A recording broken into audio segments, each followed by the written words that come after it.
Di seberang rumahnya, ada sepasang tetangga yang melakukan apa saja tanpa menutup tirai. Gadis ini dapat melihat semua kegiatan mereka. Dia juga menggunakan teropong untuk melihat. Gadis itu bekerja sebagai dokter mata di sebuah klinik. Hari itu dia baru pindah ke apartemen dengan pacarnya. Mereka akan mulai untuk hidup bersama. Dan kini mereka punya tempat tinggal baru. Tak lupa mereka merayakan hal tersebut. Saat malam hari, cahaya di seberang rumah menarik perhatian mereka. Ternyata seorang fotografer sedang memotret seorang wanita. Tapi setelah beberapa saat, lokasi pengambilan gambar kini pindah ke tempat tidur. Pippa dan Thomas melihat semuanya. Pada awalnya agak memalukan. Dia mendesak untuk berhenti memperhatikannya. Saat tengah malam, Pippa berdandan cantik untuk memberi kejutan kepada pacarnya. Tetapi Thomas sudah tidur nyenyak. Tidak ada cara lain. Dia hanya keluar kamar sendirian untuk menenangkan diri. Saat ini, dia melihat rumah itu lagi. Wanita itu menarik koper dan mengucapkan selamat tinggal. Dan meninggalkan pria itu sendirian. Pippa melihat fotografer dengan tubuh yang atletis. Hatinya mulai terasa muncul gejolak. Beda dengan pacarnya, Thomas tidak memiliki kekuatan fisik sepertinya. Keesokan harinya, dia melewati sebuah toko. Lalu dia membeli sebuah teropong. Supaya bisa mengintip kehidupan dari tetangga di seberangnya. Namun dirinya tidak puas jika hanya menontonnya saja.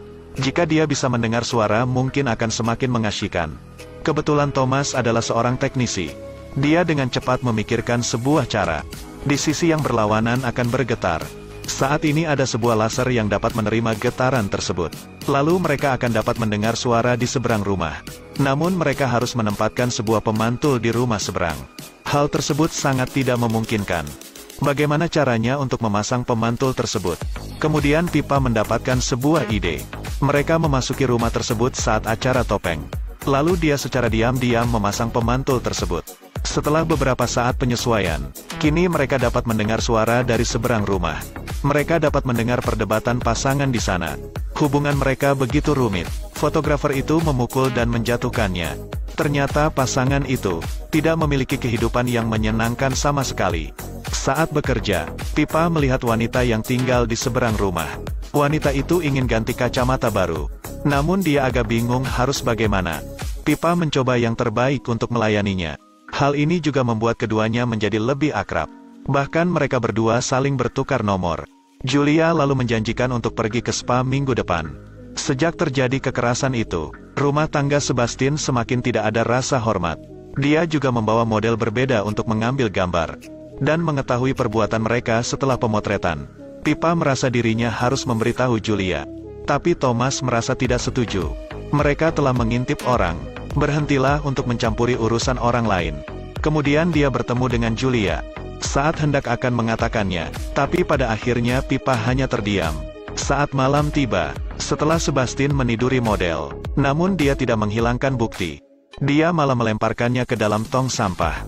Karena tidak tahan lagi, Pippa diam-diam menghubungkan ke printer tetangga, dan mengirim pesan melalui printer tersebut, bahwa suaminya telah berselingkuh. Lalu dia kirim satu pesan lagi. Bukti perselingkuhannya ada di tempat sampah. Thomas ingin mencegah perbuatannya tapi sudah terlambat. Setelah Julia melihat bukti tersebut, dia menjadi tidak terkendali. Lalu dia mengambil pisau dan pergi ke kamar tidur. Kini Thomas dan Pippa sangat takut dan hendak memanggil polisi. Tapi Julia menghentikan niatnya dan duduk sembari menangis. Pippa menyesali perbuatannya. Dia hampir menyebabkan bencana. Dan saat keesokan paginya, Pippa mengintip dan menemukan Julia sudah membunuh dirinya sendiri.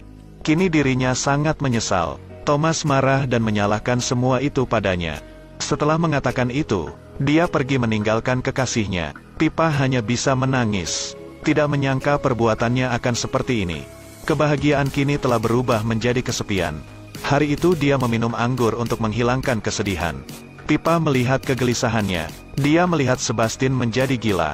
Kemudian dia pergi ke sebuah bar di bawah. Lalu Pippa mengikutinya ke sana. Saat di bar, Pippa terus menatap Sebastian. Kemudian Sebastian mengobrol dengannya. Lalu dia ceritakan tentang kehilangan istrinya. Saat ini di hatinya sedang kacau. Kemudian pria itu mengundangnya untuk mengambil foto. Mereka kini pergi ke rumah Sebastian. Pippa mengetahui apa yang berikutnya akan terjadi. Saat ini memegang buket bunga. Dan berniat kembali ke rumah Pippa. Namun Pippa tidak ada di rumahnya. Lalu mengambil sebotol air dari kulkas. Karena tidak enak, kemudian tuangkan sisanya ke sangkar burung. Dan tidak diduga, dirinya melihat pacarnya sedang digenjot oleh fotografer. Hal tersebut membuat hatinya hancur. Dia diam dan tak bisa berkata-kata, dan hanya bisa melamun melihat kejadian tersebut. Keesokan harinya, Pipa berniat kembali ke rumah, namun dia menginjak pecahan botol anggur. Setelah berpakaian, dia langsung pergi ke rumahnya. Setelah membuka pintu, dia melihat bunga-bunga bertebaran di lantai. Lalu melihat Thomas sudah gantung diri. Dia berpikir bahwa semua ini adalah salahnya. Memberitahu Julia tentang pacar menyelingkuhinya. Dan kini dia telah membunuh Thomas. Setelah kekacauan tersebut, dia melihat sebuah iklan pameran foto dari Sebastian. Dia memutuskan untuk menyambut kehidupan baru. Teman baik lalu menasehatinya. Sekarang Sebastian dan Pipa sama-sama lajang. Dia menyarankan untuk menjalani hubungan baru lagi. Lalu dia pergi ke pameran foto Sebastian. Sebastian terkejut saat melihatnya, lalu sudah waktunya dia harus naik ke atas panggung. Dia berterima kasih karena banyak tamu datang. Kemudian Sebastian mengundang seorang tamu khusus. Dan ternyata tamu khusus tersebut adalah Julia. Tidak menyangka bahwa dia masih hidup.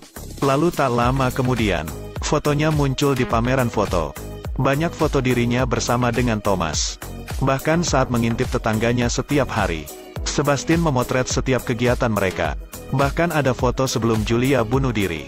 Ternyata dirinya menjadi badut di mata mereka. Lalu dengan cepat Pipa berlari ke rumah Sebastian. Ada sebuah ruangan yang penuh dengan foto dirinya. Dan kamera masih merekam gambar secara otomatis. Lalu dia menghancurkan semuanya. Saat kembali ke rumahnya, dia melihat banyak bangkai burung tergeletak. Sekarang Julia mengangkat tangannya untuk menyambutnya. Kini Pipa telah menyadari sesuatu. Hari itu Sebastian bersama dengan Julia sedang menghadiri wawancara. Semakin banyak kontroversi semakin banyak Anda mendapat uang. Kemudian mereka kembali pulang, dan melihat sebotol anggur di depan pintu rumah. Lalu tanpa pikir panjang, mereka meminum anggur tersebut. Sekarang di printer mengirim sebuah pesan lagi. Pesan itu mengatakan bahwa Thomas tidaklah bunuh diri, namun telah dibunuh oleh mereka. Lalu mereka mendatangi Pipa, dan sampailah di sebuah klinik mata. Tapi kini Pipa sudah terpojok. Pipa tahu Thomas meninggal bukan karena bunuh diri, tapi karena Julia menaruh racun di dalam minuman Thomas. Kemudian menyamarkan kematian Thomas seolah bunuh diri. Jika Thomas tidak membuang minumannya ke sangkar burung, mungkin dia tidak pernah tahu kebenarannya. Pipa menangis dan meneteskan semua air matanya. Tak lama kemudian, Julia tiba-tiba merasa pusing. Kemudian dia terjatuh dan pingsan. Sebastian juga merasa pusing. Lalu Pipa mengatakan, apa mereka tidak menyadari bahwa botol anggur yang di depan pintu rumah, dirinya telah meracuni botol anggur tersebut. Kini Sebastian tidak memiliki kekuatan untuk melawan. Pipa menyeret mereka ke meja operasi, lalu gunakan laser untuk membutakan mata mereka. Dan kedua pasangan tersebut tidak dapat melihat apa-apa. Kini Sebastian tidak akan merugikan orang lain lagi. Dan cerita pun selesai. Terus ikuti channel Sulaiman LS untuk mendapatkan update film selanjutnya. Terima kasih.